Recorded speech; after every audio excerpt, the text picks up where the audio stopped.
Hey guys, welcome back. So, part 2 of the video of our Vikings Blood Mead. We are on day 3 today. I'm going to take a peek here. So, it's been fermenting in a cool, dark place in the office the last 3 days. And looks really good. Definitely starting to smell very vinous, very winey. There's some CO2 coming out on the top there. It smells really fruity. It smells really good, actually. And I'll do a close-up shot over this too, over talking. Looks great. Interesting thing, if you're a beer brewer, there is no krausen on this. There's almost no head. So one of the small differences with mead and with wine in general is that the foam cap we're making is a lot different. All right, so today, what are we doing today though? Today, we are going to do a second nutrient addition. And then we're also going to add the blackberries that I talked about. So these blackberries, I actually put them in the freezer a few days ago, and they are really, really mashed up and ready to go. And freezing is an excellent trick to do with any kind of fresh fruit for a couple of reasons. One, the freezing process itself is going to help reduce the amount of wild yeast and bacteria by freezing it. It's going to slow them down, kill a few of them, reduce the risk of increasing are wild contaminants. Other reason to freeze though, for taste. So freezing the fruit, if you can imagine how an ice cube, or if you're frozen a can of soda, it expands. Water expands when it freezes. So when the water inside these fruit expands and then thaws out, all of those cell walls basically get blown up and ruptured from the freezing process. What this does for fruit is it lets out a lot of juice, and then it also breaks up the fruit and lets out all the flavors, all the juices, lets out everything out. So freezing it before you're adding your fruit is a great technique to do for any kind of fermentation project, especially something on a small size like this. 1 pound, really easy to process, and helps reduce the chance of getting our wild bacteria. I have frozen this ahead of time, and then we're going to use a nylon bag, got a sanitized cup here, and then a nylon mesh bag with a little drawstring. So I'm going to put that in the cup, set it in like that. That way, when I go to add my fruit, the cup here is going to hold the bag upright and nothing's going to spill out, and we can be really sanitary about the entire process. So fruit goes in, including all the juice that's going to sit on the bottom of the cup. Let's pull this guy up.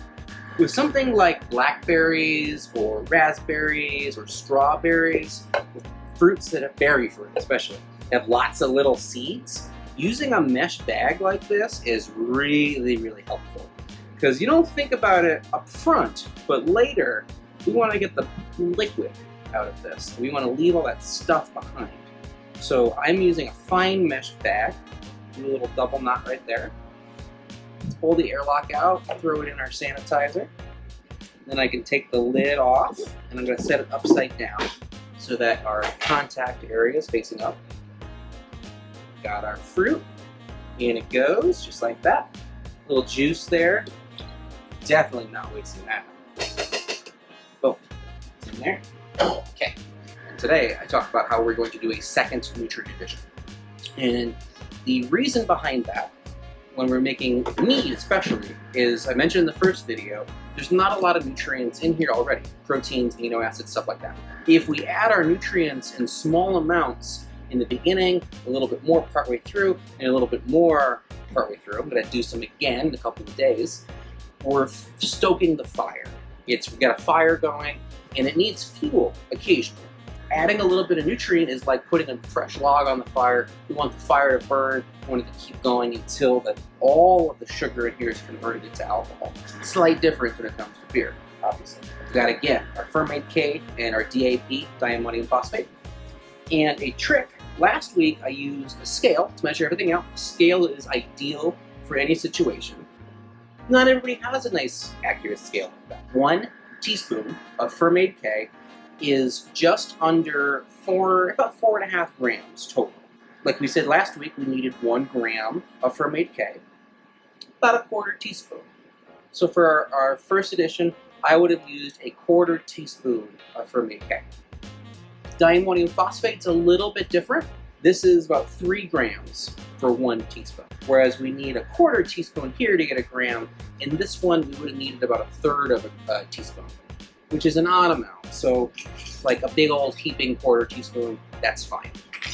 The amounts of what we're using are not that critical that you getting it slightly wrong, but your teaspoon measure, it's not gonna ruin this. So if you don't have a good, accurate digital scale at home, 1/4 teaspoon and a heaping 1/4 teaspoon for our first edition. And then for today, we're going to use half of that amount.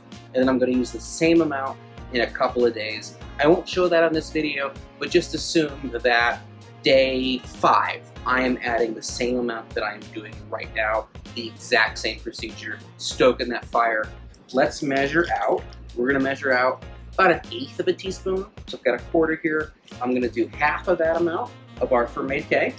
And then we need about 1/6 of a teaspoon, which is an odd amount, but I'm going to do the best I can with this one here too. A little bit more than I just used.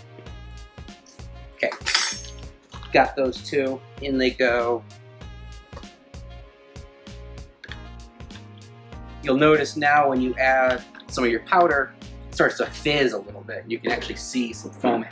That is because there is dissolved carbon dioxide in this liquid from the fermentation. And when we're adding that powder, it's creating little nucleation sites and letting it bubble up in the air. So if it starts to foam when you add your nutrient right now, that is entirely normal. Okay. Do that. Put the airlock back on. Close this up. And that's it for this part 2 video. So like I said, I'm not going to show the last nutrient addition. Assume it's just 2 days from now. The exact same thing I did. About 1/8 of a teaspoon of the fermented K and about 1/6 of a teaspoon of our diammonium phosphate. Mix that in along with our fruit. And this is going to go back to where it sits on the side. And then we'll see you guys for round 3. That'll be in a couple of weeks probably. Once this is finished fermenting, it's starting to settle, I'm going to transfer it into a nice glass container, put an airlock and a stopper on there, let it bulk age a little bit longer. And if you were wondering, he hasn't talked about specific gravity or hydrometer. We're going to get around to that right before bottling. I didn't want to make this too intimidating in one of our first instructional videos. I want you guys to just get out here and try this, just do it, just make some wine. Don't worry about quite as many. There's so many variables, so many things you need to learn as a new winemaker, as a new mead maker, that can be a little intimidating up front. One of them includes checking your gravity. That is not nearly as critical, especially in the beginning when we know how much honey we're using and how much fruit we're using. So I'm going to show you how to backtrack that, how to figure out what our gravity started at, and so we can measure our gravity at the end, find our ABV, and confirm that this is ready to bottle. I want to make it easy, I want to make it fun as we get started here. So this is part 2, and we're done. So I will see everybody in maybe a week or 2. We'll take a peek at it in between that, and we'll do the transfer into our glass container, talk about bulk aging a little bit, talk about gravity, we'll measure it then, get into that stuff, and then there'll be a follow-up video a little bit down the road where we actually go to bottle it. All right, well have a great day, and I'll see you next round.